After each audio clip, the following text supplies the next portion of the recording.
and welcome. I'm your host, Jean Fisher Brinkley, Communications Director for the North Carolina Medical Board. On today's episode of MedBoard Matters, we are going to be discussing some new resources the Medical Board has created to help patients better understand what to expect during a physical examination.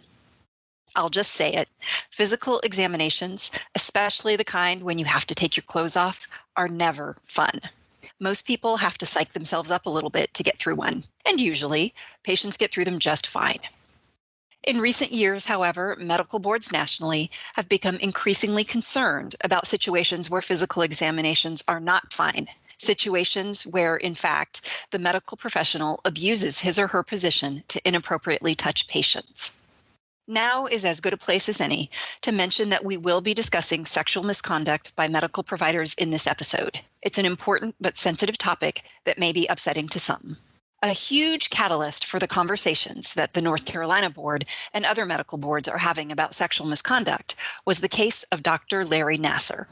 Nassar is the former USA Gymnastics national team doctor who was accused in 2015 of assaulting at least 265 young women and girls. He was convicted and is currently serving multiple consecutive prison sentences. The Nassar case sparked a period of intense self-reflection and change among medical regulators. The North Carolina Medical Board has made numerous changes, but today we are going to talk about some new educational resources the board has developed. How were they inspired by the Nassar case? Well, in looking at that case, there were a couple of things that especially jumped out. First, in the more than 20 years during which Nassar was abusing his young patients, not one person ever thought to report him to his medical licensing board. Not one. Basic awareness that medical boards exist and can be a resource for patients who have had a problem with a provider is a huge challenge. And second, in many instances, a parent or other adult was in the room when Nassar inappropriately touched his patients. Clearly, there's a need for more patient education about appropriate physical examination techniques. Patients should also understand that they have the right to ask for an explanation or even refuse to continue the examination if a provider does something that seems strange. The new resources we've developed cover these topics and more. So let's get started.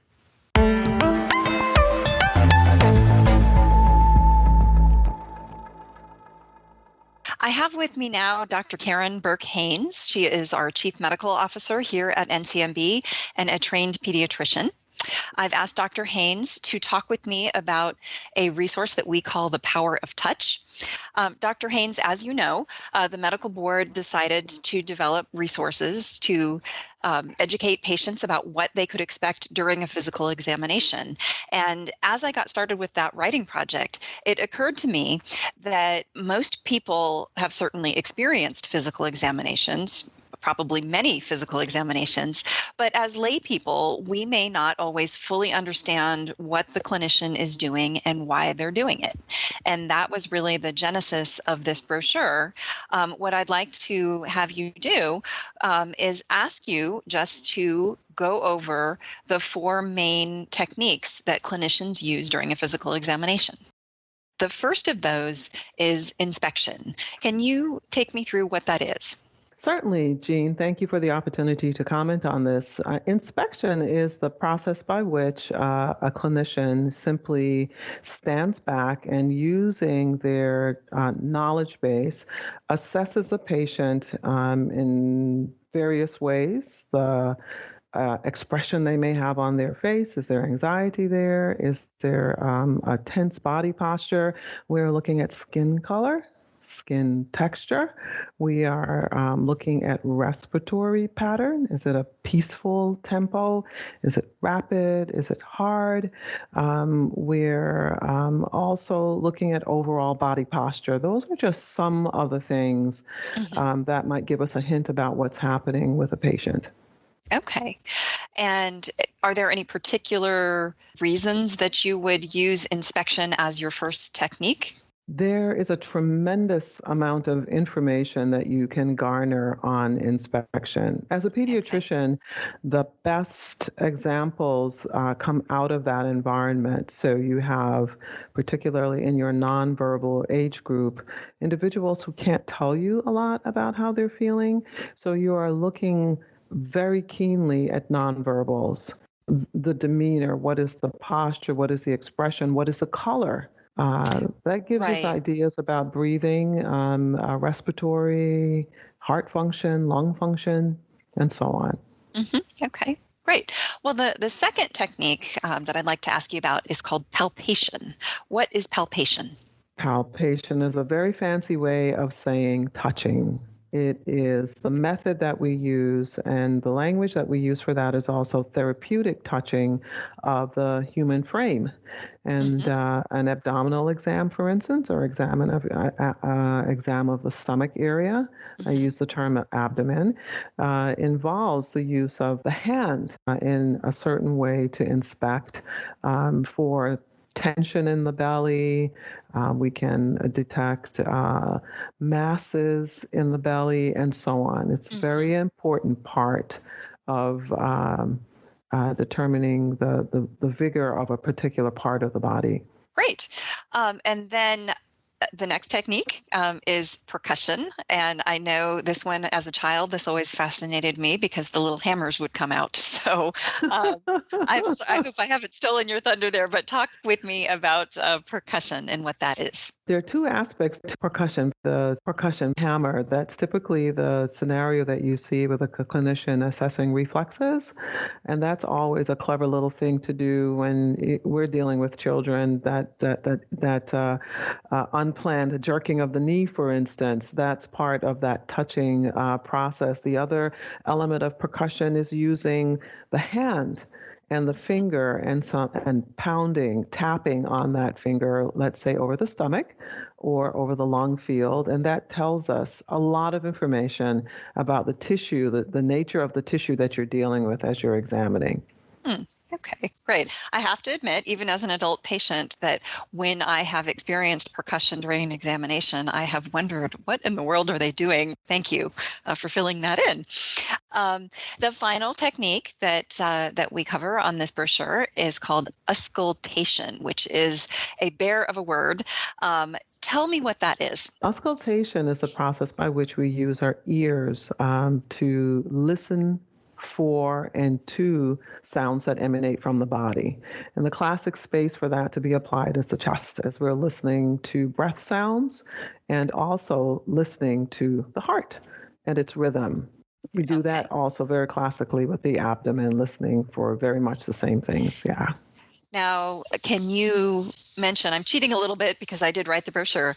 What tool do you use when you're doing auscultation? Because I think that our listeners will instantly recognize it when you say it. Absolutely. The stethoscope is what we use for that. Absolutely. Okay. So when someone listens to you with a stethoscope, they are using auscultation. So add that to your word of the day calendar, I guess, for doing that. Okay. Well, great. And, can you just say, one of the reasons that we created this resource was really just to make the very simple point that touch is still really very critically important. I think in medicine, I think sometimes we think of all of, the diagnostic imaging tools and the laboratory tests and all of the sciencey things that we use in medicine to make a diagnosis. But touch is still pretty critical. Isn't that true? Absolutely. Absolutely. I do think it's an important point that you're emphasizing. We are experiencing that big push towards virtual delivery of care. And I absolutely value, I think it has its place in the toolkit that clinicians offer, but the idea of touch is still very, very important. There are years of stored information a clinician will accumulate over time, over hundreds of examinations, hundreds of scenarios. And that information literally is stored in that interface between your hands, your brain, and that patient. So it's extremely important. Okay, well, great. Well, Dr. Haynes, thank you so very much for your time and your expertise. I really hope that this is helpful to our listeners. Thank you, Jean, for the chance to share. In this short segment, I'll cover basic patient rights during a physical examination. This information can be found in the brochure, Undergoing a Physical Examination, Your Rights. Patients have the right to be treated with dignity and sensitivity. In the context of a physical examination, your medical practice should honor this by ensuring that your examination is conducted in a private room. You should be provided with a private place to undress and redress. You should also be given a gown or a robe to cover up with. You should never be expected to take your clothes off in front of the medical provider or any member of the practice staff. During the examination, the provider should use cloth or paper drapes to cover parts of your body that are not part of the examination to avoid unnecessarily exposing your body. If the provider is conducting an intimate internal examination, such as a rectal examination or a vaginal examination, gloves should always be worn. Gloves may or may not be worn during a breast examination.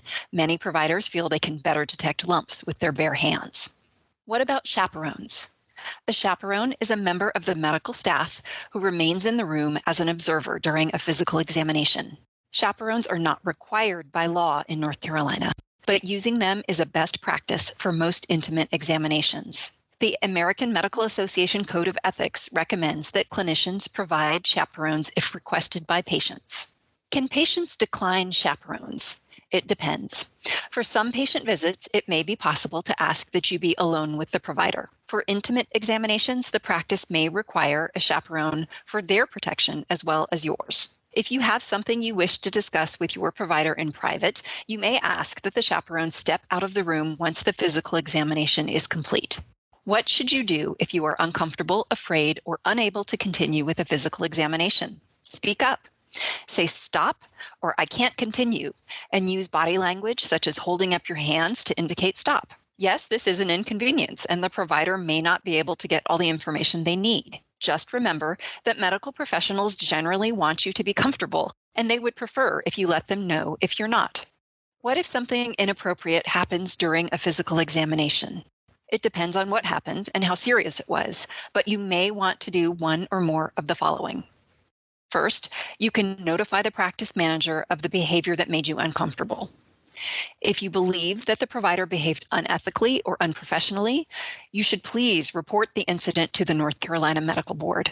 If you believe that the medical professional has committed a crime, such as assault, report to local law enforcement. And know that it's not an either-or situation. You are welcome to report to both law enforcement and to the medical board.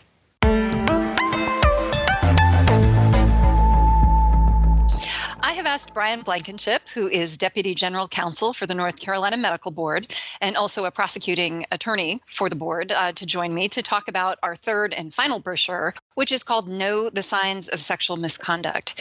Now, Brian, in addition to the roles I mentioned, you've also become, over the past few years, you've become the board's sort of de facto spokesman when it comes to professional sexual misconduct, which is the reason why I asked you to be the one to go over this brochure with me. I wanted to start just by asking, again, the title of the brochure is Know the Signs of Sexual Misconduct. That sounds like it would be straightforward, but as it turns out in medicine, it's surprisingly tricky. And I wondered if we could talk about some of the reasons that is so.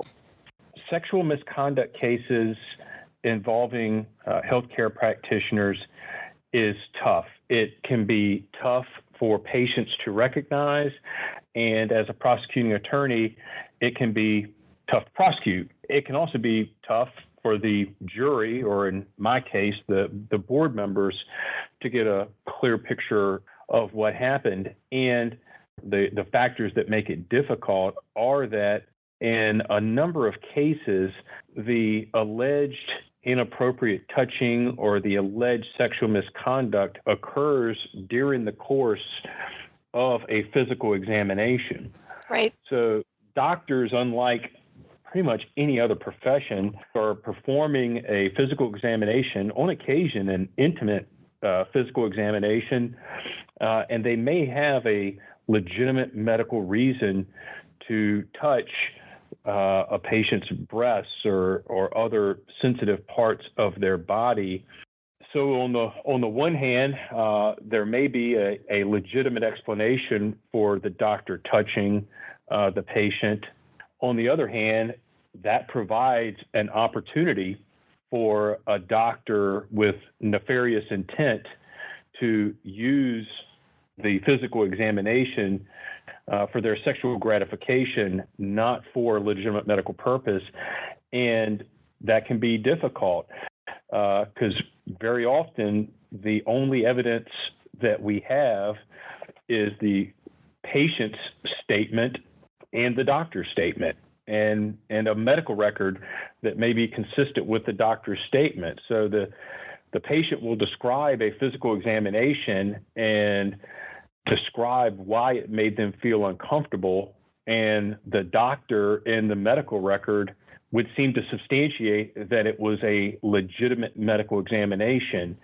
And the doctor's intent, the doctor's communication, what the patient understood the examination to be for, can make it a very gray area, not black and white. Yeah. Let's talk about some other examples of red flag behaviors that might signal that the provider is looking to exploit that relationship. We've seen inappropriate sexual jokes that could be viewed as an effort by the clinician to break down the professional barrier and make it more personal.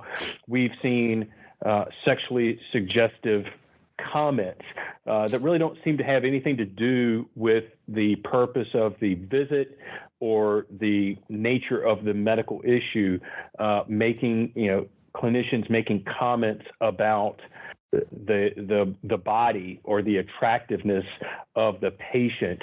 We've seen clinicians making comments like, well, if I were your husband or I were your boyfriend, I would do this. Again, breaking down that barrier between professional and personal. So, sexually suggestive comments that would seem to indicate a more personal relationship versus a professional relationship. Things that, again, may be well-intentioned, but could be red flags either on their own or compared to added to some additional behavior. Handing out, personal cell phone, texting the patient, engaging in personal back and forth on social media, anything like that would seem to indicate breaking down the professional relationship and making it more personal. One question that I had for you that I think would be helpful to our listeners, especially listeners who are patients, is should they report to the medical board if their provider is exhibiting these kinds of behaviors? Absolutely. Yeah. If the patient's concerned, if the patient thinks that they experience something inappropriate in a medical exam room, or that the clinician is inappropriately making comments to them, then they should file a complaint, and we will investigate and get the clinician's side of the story, try to determine if there are any witnesses, and to the best of our ability, investigate to determine what occurred and what the intent of the physician was. For example, one we get not infrequently is a patient will complain because the clinician hugged them as they were leaving the office. And very often it's a patient who's seen the clinician on several occasions and may have a history, and then at some point the clinician hugs them and they feel weird about it. It's unusual. They don't understand why the clinician would invade their personal space and hug them after a visit. And we look into those. And, very often the response from the clinician was that, they were trying to provide some additional comfort to the patient. So that's another one of those. It could be completely well-intentioned by the clinician, but could be interpreted by the patient as something else. And, to jump ahead a little bit, what would we do in that type of case? It may be based on all the information we gather that we would send the doctor a private letter of concern, and we would express to the clinician our concern about him hugging the patient, We'll discuss the discomfort it caused to the patient, and we'll caution the physician about engaging in that conduct in the future because of the opportunity for a misunderstanding. Right. That will become very important in the future if we get another complaint from a patient who complains about the physician hugging them. That's where it starts to look more like the doctor was trying to break down that professional barrier and engage in a personal relationship versus a well-intentioned hug to ease the patient's concerns. Right. Right. And I think you've just raised a good point that this is why the board wants patients to report these things. If there is a pattern of behavior, then letting the board know about that allows us to create a record, establish that pattern, and do something about it if it's necessary. Yeah, no, that's critical, and I think it's critical for patients to know that we will look into their complaint, we will investigate their complaint, we may determine based on the sufficiency of evidence or the lack of evidence that we cannot take public disciplinary action, but those complaints don't go away. We maintain in our system the physician's history, which includes any prior complaints, any actions taken by the board, prior statements.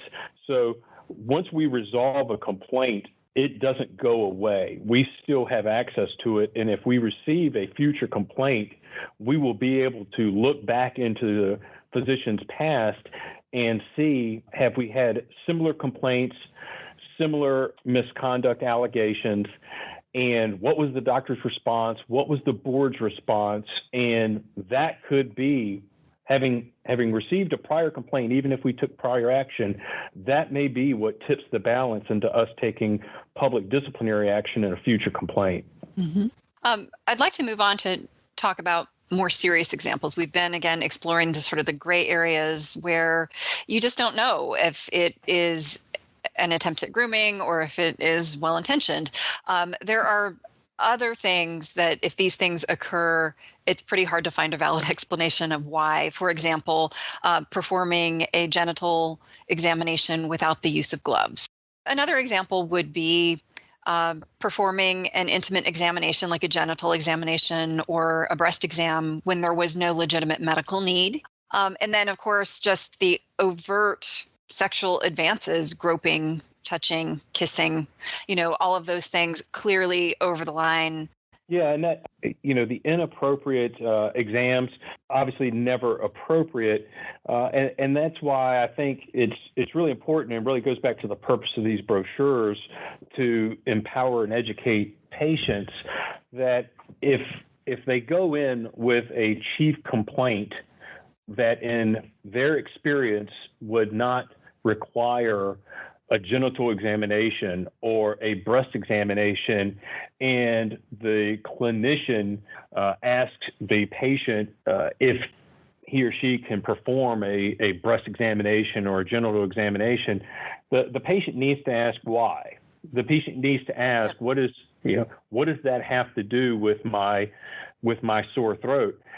One of the reasons that's important, not only so the patients understand what's going on and why, but very often there's another person in the room. Now, that person may be referred to as a chaperone, but very often these people are not there necessarily just to chaperone the visit. If they're a medical assistant or a nurse, they may have other duties, including typing notes into an electronic medical record. So they may be 3 feet away, but they may be typing notes. It may be a family member, and that family member is may be there, but doesn't know what the doctor's doing or why the doctor is doing it. And I think most of us as patients, we assume that there's a legitimate medical purpose for whatever the doctor wants to do, and for most clinicians, there is. We're talking about a small but significant subset of the physician and PA population that engages in this kind of conduct. But it's important, if there is someone else in the room when they hear the patient say, doctor, why are you doing this? I came in because of a sore throat and you want to do a breast examination. Why do you want to do that? That will force the clinician, hopefully, in front of the witness to explain the legitimate medical purpose, if there is one, for the examination. And especially if there's a medical assistant or a nurse, that could be when they pause whatever it is they're doing and pay attention. And that could be very important from a prosecutor's standpoint, from an evidentiary standpoint, proving the doctor's intent and whether there was medical necessity. Mm-hmm. Yeah, I think that's great advice. I know certainly in the brochures we do encourage people to just, of course, you do have the right. I don't know how comfortable some patients are. Some patients do, as you mentioned, defer to the clinician and they just assume, well, I guess they know what they're doing. It must be appropriate. But yes, absolutely. I think a lot of this is about trusting your instincts. And if it seems strange, feels strange, definitely speak up. Yeah, it's very difficult, and it's sad. It's one of the things that makes these kinds of cases so tragic is very often the patient, based on their experience as a patient having undergone other examinations, the hair will raise up on the back of their neck when the doctor or PA is doing something inappropriate, and they will internally ask questions. But they doubt themselves. There's the assumption that the doctor must have a reason for doing it. And very often the patient will leave, will not say anything to the doctor, to anyone else in the office. But then when they get in the car, they'll call a family member, they'll call a friend and explain what happened. And it'll be that third party who will say, no, that's not right. You were correct in knowing that something wasn't occurring correctly, and then sometimes we get a complaint, but that conversation with the third party could occur that afternoon. It could occur 2 weeks later. So in my experience, more often than not, when we get a complaint, the patient knew at the time something wasn't right. I think there's certainly a shock value to what's occurring. They don't, maybe feel comfortable confronting the physician or asking questions. But, to the extent you feel comfortable and empowered, speak up, ask questions. If the doctor has a legitimate medical purpose, and the doctor is appropriately treating you, they should not get offended by you asking, hey, can you explain to me why it's necessary you do this? This seems unusual. I'm sure you don't mean to, but it's making me uncomfortable. Can you just help me understand why you want to do this? If the doctor's well-intentioned, they should have no problem explaining to you what it is they're doing and why they're doing it. Yes. And I think also, just to bring it home, is that, the medical board is always here as a resource. If something happened that even after the fact you realize was not right, please report it. That is the only way that the medical board can look into it and determine what happened, determine if there's some need for intervention. So I think that's as good a note as any to end on. I really hope that these resources are helpful to people and that we can get them out into as many hands as possible. Thanks, Brian. Thanks for having me.